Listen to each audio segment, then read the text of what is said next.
Decentralized algorithms are reasonably straightforward when you control or trust all of the nodes. Even with a handful of untrusted nodes, such as community-run nodes, the network's validity can be maintained because there are official nodes that everyone trusts. Up until the Bitcoin white paper was released, there was no way to run a decentralized system or algorithm that didn't depend on blindly trusting some node or company. The Bitcoin white paper was revolutionary as it described how to do exactly that. Before Bitcoin, some research had already been done in the realm of decentralized currency, but there were still unsolved problems. Transactions and wallets can be handled using private-public key pairs, allowing only the owner of the currency to use it in a transaction. However, without a central institution, it was believed to be impossible to prevent double spending. A user could spend the same currency in two places, and the network would have no way to agree on which transaction came first and was therefore valid. The only known solution was to use an organization that would moderate the currency, much like what we see with credit cards or PayPal. This is not preferable, as transactions could be revoked by the organization, or the entire currency could vanish if the organization shut down. Bitcoin solved all of these problems and inspired others to build fully decentralized algorithms on top of Bitcoin's systems. For instance, Ethereum runs a fully decentralized programmable virtual machine across a network of untrusted nodes. The basic building block of Bitcoin is the coin. One way to make a coin-based currency is to declare a smallest unit of the currency and only make coins of that size. This is very unwieldy. Imagine buying a car using only pennies. Coins could be multiple different sizes, like what we see with physical currency. This usually works fine, but breaks down when the seller doesn't have the correct amount of change to give back to the payer. Imagine trying to buy a donut with a $20 bill, but the store doesn't have change. So you could either pay $20 for the donut, or go without a donut. Bitcoin solves this by allowing coins to be any arbitrary size. However, this requires coins to be able to be split or combined during a transaction. Bitcoin allows for this by defining a transaction as a multi-input and multi-output function. This allows for the combining or splitting of coins. For instance, if you had a coin that was worth 20 units, but you wanted to buy something for 5 units, you could create a transaction that takes the 20-unit coin as an input and outputs a 5-unit coin to the seller, but then also outputs a 15-unit coin to yourself. This solves the issue of having a coin that is too large, but what if you had a 2-unit coin and a 10-unit coin and wanted to buy something for 12 units? You could create a transaction that takes the 2-unit coin and the 10-unit coin as inputs and outputs a 12-unit coin to the seller. Every coin has an associated public address that defines its owner. A public, aka wallet address, is simply the hash of the owner's public key. In order to transfer a coin, the owner must sign the transaction with their private key. The transaction can then be verified using the owner's public key. This ensures that only the owner of the coin can spend it. We now know how coins work, but all of that already existed before Bitcoin. What Bitcoin brought to the table was a solution for the double spending issue. Basically, the network needs to agree on which transactions came first. This can be simply accomplished through voting. Each node votes for whichever transaction it saw first, and the majority wins. This would work fine if we had a way to limit how much each node could vote.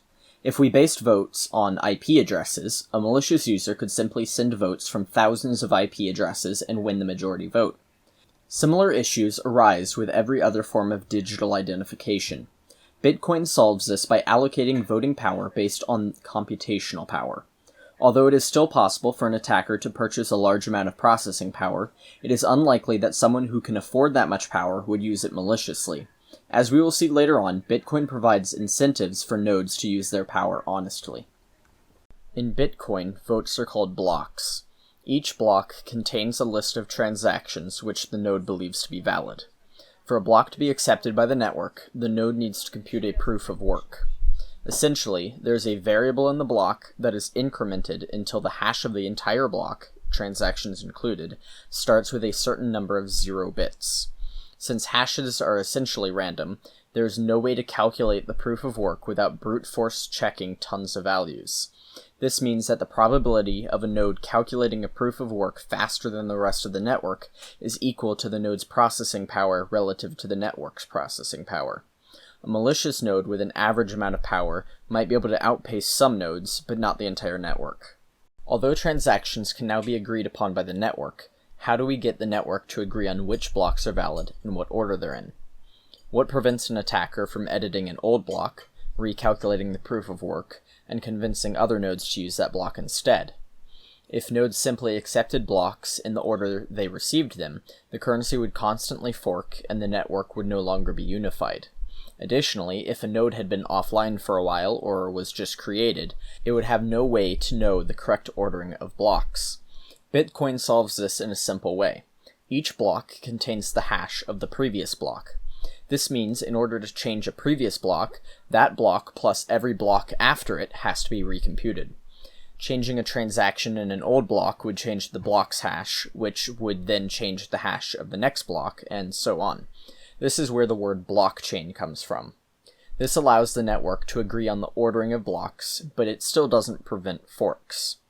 If two blocks are computed and broadcast at the same time, half the network might integrate one block into its chain, while the other half of the network would integrate the other block into its chain. This not only breaks the unity of the network, but also prevents new nodes from knowing which blockchain it should use. The solution is to simply accept whichever chain is longest. The longest chain required the most amount of processing power to compute, so the majority of the network must agree on it. This means that the network can temporarily fork for a block or two, but once one chain becomes longer, the rest of the network will discard their chain and start using the longer chain. So what does running this network look like? While a new block is being calculated, transactions are gathered from the network and added to the block. Although adding transactions to the block changes its hash, statistically the node is no more likely to find a proof of work if it didn't add the transaction than if it did. While gathering transactions, the node increments the proof of work value in the block and calculates the hash of the block to check if it has the correct amount of leading 0 bits.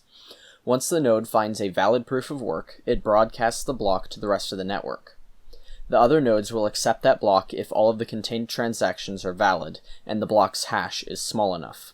The proof of work system allows for blocks to be very difficult to compute but nearly instant to verify. If a received block is valid, the node integrates it into its chain and begins work on a new block, storing the accepted block's hash in the new block. If a certain transaction was not received by the winning node and therefore was not added to the latest block, all nodes that know of the transaction will add the transaction to their new block. This means if a transaction is not properly broadcast to the network, it could take hours or days for it to be confirmed by the network. This allows for a fully decentralized network to remain unified, despite there being no trusted nodes. However, computing a proof of work is difficult and requires expensive hardware and a lot of electricity. Most users are not going to spend their own money running a node for a network if it does not benefit them somehow. Bitcoin incentivizes users to run nodes by paying them. The first transaction of any block is a transaction that has no input, but outputs a new coin to the user who generated the block. A default amount of Bitcoin is added to that transaction. This amount will continually halve over time, eventually reaching 0. In fact, the next Bitcoin halving, as it's called, is coming up on May 12th. The amount of Bitcoin generated in each block will go from 12.5 to 6.25. Once this value reaches 0, and no new Bitcoins are being generated, the network will never experience inflation again. But what will the incentive for nodes be then? The answer is transaction fees. Unlike most digital payment systems, a central organization does not collect transaction fees. Instead, each node adds fees to their block reward. But who decides what the fees are since there's no central organization to agree on it? Well, users decide their own fees. If the input of a transaction is larger than its output, the surplus will be added to the block reward. Nodes will prioritize including transactions that have large fees included. It is technically possible to send a transaction without a fee, but most nodes will ignore your transaction. If you have a time-critical transaction that you need to get in a block as soon as possible, you should include a large fee. This means that nodes are essentially funded by donations from the community. We have covered the basics of how Bitcoin works, but now let's look at the details. You may have noticed that the only way to validate the blockchain a node has been given is to store and process the entire blockchain back to its creation. This was not a problem in Bitcoin's early years, but now over 300,000 transactions are being sent each day. At that density, each block averages about a megabyte. Since the Bitcoin network attempts to generate a new block every 10 minutes, that's almost 53 gigabytes of block data a year. That may not be a problem for data centers to handle, but it would quickly become too much for most consumers to store. Luckily, Bitcoin planned for this and has a solution. All nodes must store block header data, so hashes, timestamps, etc., but they do not need to store all of the transaction data. The transaction list in a block is stored in a data structure called a Merkle tree. A Merkle tree is simply a binary tree where a node's value is the hash of its two children's values concatenated. This allows for verifying a certain piece of data is in the tree without actually knowing the entire tree. Merkle trees allow for partial data verification. For instance, in order to verify that C and D are valid and part of the tree, we don't need to actually know what A and B are, we just need their parent hash. This means that we can verify if a transaction is in a block without actually knowing all of the transactions in the block. This is also used in systems such as BitTorrent to allow a user to download only part of a file, but still know that the data they are being sent hasn't been modified. This allows nodes to only store the block headers, which include the root hash of the Merkle tree, and still be able to verify the integrity of the blockchain. These headers are always 80 bytes no matter how many transactions are in the block. This means that 12.5 million block headers can be stored in a single gigabyte, so storage should never become an issue for Bitcoin. In closing, the Bitcoin white paper presented a way to run an algorithm across a network of untrusted nodes with no central organization controlling the network. This started what we now call the blockchain revolution, spawning countless unique cryptocurrencies. The Bitcoin white paper has allowed us to engineer a future of fully decentralized systems, including currency, file sharing, social media, etc., all without a company or government controlling it.